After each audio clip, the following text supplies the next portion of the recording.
योरबन्दुल अन्नेगासमनिका नमस्ते सम्पूर्ण साथीहरुलाई। आज चाहिँ हामी कोरियन भाषा अन्तर्गत कोरियन भाषा पास गर्नका लागि जान्नै पर्ने केही मिनिङहरु पढ्ने छौं। Hey there.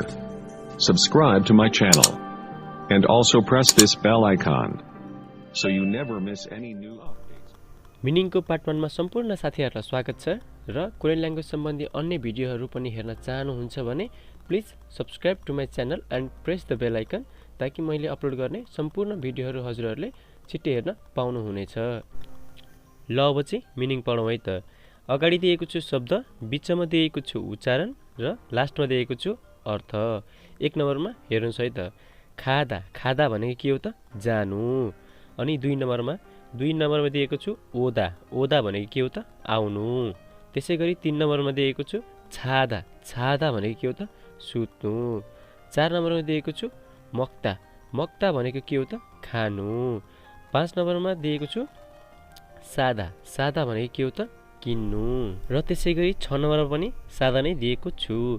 5 र 6 नम्बरको सादाको स्पेलिङ पनि फरक छ र उच्चारण गर्ने शैली पनि फरक नै हुन्छ र अर्थ पनि फरक नै हुन्छ। 6 नम्बरको सादा विशेषणको रूपमा चाहिँ सस्तो हुनु भनिन्छ भने क्रियाको रूपमा चाहिँ प्याक गर्नु भनिन्छ। यी दुईवटा सादाको उच्चारणमा के फरक छ एकचोटी सुनौं है त। 5 नम्बरको सादालाई भनिन्छ सादा र 6 नम्बरको सादालाई भनिन्छ सादा। यसलाई चाहिँ 6 नम्बरको सादालाई चाहिँ हल्का तानेर उच्चारण गरिन्छ भने 5 नम्बरको सादालाई चाहिँ नतानिकन त्यही टुङ्गाएर उच्चारण गर्ने गरिन्छ। ल अब त्यसैगरी 7 नम्बरमा हेर्नुस् है त। 7 नम्बरमा दिएको छु छादा, छादा भनेको चिसो हुनु र भरिनु। र त्यसैगरी 3 नम्बरमा पनि दिएको छु छादा र 7 नम्बरमा पनि दिएको छु छादा नै। यी दुईटा छादाको फरक चाहिँ के छ भने 3 नम्बरमा दिएको छादा चाहिँ जबाट आएको छादा हो भने 7 नम्बरमा दिएको छादा चाहिँ ओरिजिनल छबाट आएको छादा हो। यो दुईवटा छादाको उच्चारणमा पनि केही फरकहरु छ। 3 नम्बरको छादालाई चाहिँ अलिकति थोरै लामो गरेर छाता भनिन्छ भने 7 नम्बरको छादालाई चाहिँ छादा, छादा त्यही टुङ्गाएर उच्चारण गर्ने गरिन्छ। ल अब त्यसैगरी 8 नम्बरमा हेर्नुस् है त। 8 नम्बरमा दिएको छु किदा, किदा भनेको लगाउनु र छिराउनु। कुनै पनि पन्जाहरू लगाउनु र औँठीहरू लगाउनु छिराउनु भनेको हो। र 9 नम्बरमा हेर्नुस् है त। 9 नम्बरमा दिएको छु छिदा, छिदा भनेको हार्नु, कोहीसँग हार्नु र अस्ताउनु। अस्ताउनु भनेको चाहिँ सूर्यहरू चन्द्रमाहरू चाहिँ अस्ताउनु। ल अब चाहिँ 10 नम्बरमा हेर्नुस् है त। 10 नम्बरमा दिएको छु छिदा, यो छिदा भनेको चाहिँ हान्नु र 9 नम्बरमा दिएको छिदा भनेको चाहिँ हार्नु र अस्ताउनु। दुईटाको स्पेलिङहरु फरक छ, त्यो चाहिँ ध्यान दिएर याद गर्नु होला र पढ्नु होला। र त्यसैगरी 11 नम्बरमा हेर्नुस् है त। 11 नम्बरमा दिएको छु सदा, सदा भनेको उभिनु। 12 नम्बरमा दिएको छु खेदा, खेदा भनेको अन गर्नु। कुनै पनि इलेक्ट्रिक कुराहरुलाई चाहिँ अन गर्नु, स्विचहरु अन गर्नु, मोबाइलहरु अन गर्नु। त्यसैगरी 13 नम्बरमा दिएको छु खात्ता, खात्ता भनेको चाहिँ उस्तै हुनु। ल अब त्यसैगरी 14 नम्बरमा हेर्नुस् है त। 14 नम्बरमा दिएको छु फादा, फादा भनेको खन्नु। र अब त्यसैगरी 15 नम्बरमा हेर्नुस् है त। थादा, थादा भनेको चढ्नु। 16 नम्बर तेदा, तेदा भनेको आगो लगाउनु। 17 नम्बरमा पनि तेदै छ, यो तेदा भनेको चाहिँ उक्काउनु। र 16 र 17 मा के फरक छ भने 16 को स्पेलिङ र 17 को स्पेलिङमा केही अन्तर छ। स्पेलिङ अनुसार त्यसको अर्थ पनि फरक नै छ। 18 नम्बरमा दिएको छु एजवाला मेदा, यो मेदा भनेको बाध्नु। 19 नम्बरमा पनि दिएको छु मेदा, यो मेदा भनेको चाहिँ काँधमा बोक्नु, भिर्नु। केही ब्यागहरु वा सामानहरु काँधमा बोक्नु वा भिर्नु भनेको हो। 20 नम्बरमा दिएको छु फोदा, फोदा भनेको हेर्नु। 21 नम्बर तिदा, तिदा भनेको दौडाउनु। 22 नम्बरमा हेर्नुस् है त। 22 नम्बरमा दिएको छु खल्दा, खल्दा भनेको ह्याङ वा डायल गर्नु। कुनै पनि सामानहरु कहीँनिर झुन्ड्याउनु वा फोनहरुमा डायल गर्नु भन्नु खोजेको हो। र 23 नम्बरमा दिएको छु नल्दा, नल्दा भनेको ह्याङ आउट। केही कुराहरु सुक्ने गरी कहीँ झुन्ड्याएर सुकाउनु भन्नु खोजेको यसले चाहिँ। र 24 नम्बरमा खेक्ता, खेक्ता भनेको केही कुराहरु भोग्नु, दुःखहरु सुखहरु भोग्नु।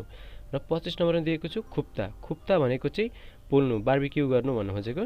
र 26 नम्बरमा दिएको छु कोत्ता, कोत्ता भनेको घुसाउनु, कहीँमा घुसाएर अड्काउनु भन्ने अर्थ लाग्छ। र 27 नम्बरमा दिएको छु कुदा, कुदा भनेको अफ गर्नु, कुनै पनि स्विचहरु वा इलेक्ट्रोनिक सामानहरु अफ गर्नु।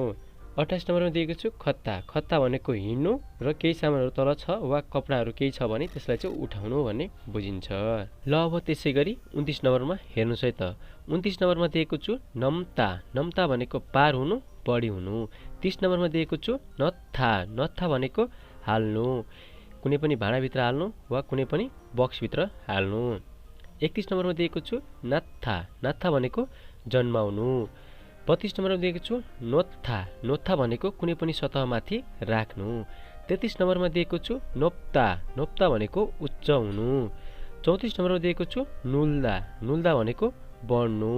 35 नम्बरमा दिएको छु नुत्ता। नुत्ता भनेको ढिलो हुनु।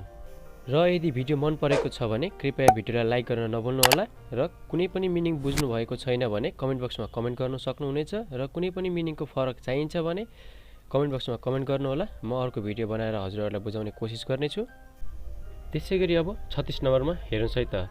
थाल्दा। थाल्दा भनेको गुलियो हुनु। 37 थाम्ता। थाम्ता भनेको भर्नु। 38 थल्दा। थल्दा भनेको निकाल्नु, पस्कनु। 39 थप्ता। थप्ता भनेको गर्मी हुनु। 40 40मा पनि थप्दै छ, त्यो थप्ता भनेको चाहिँ ढाक्नु, छोप्नु र 39 को थप्ता भनेको चाहिँ गर्मी हुनु। दुईटामा स्पेलिङ फरक छ। तल ब आउँदाखेरिको थप्ता भनेको गर्मी हुनुहुन्छ भने तर फ आउँदाखेरि थप्ताको अर्थ चाहिँ ढाक्नु, छोप्नु हुन्छ। 41 थेदा। थेदा भनेको डाम्नु, पोल्नु, कुनै पनि तातो चिजहरूले पोल्नु, डाम्नु वा आगोहरूले पोल्नु भनेको हो। 42 थुत्ता। थुत्ता भनेको सुन्नु। 43 फेदा। फेदा भनेको काट्नु, काटिनु, केही वस्तुहरूले आफ्नो हातहरू केहीहरू काटिनु। 44 भनेको सेदा। एज वेल एज सेदा भनेको चुइनु। 45 सेदा।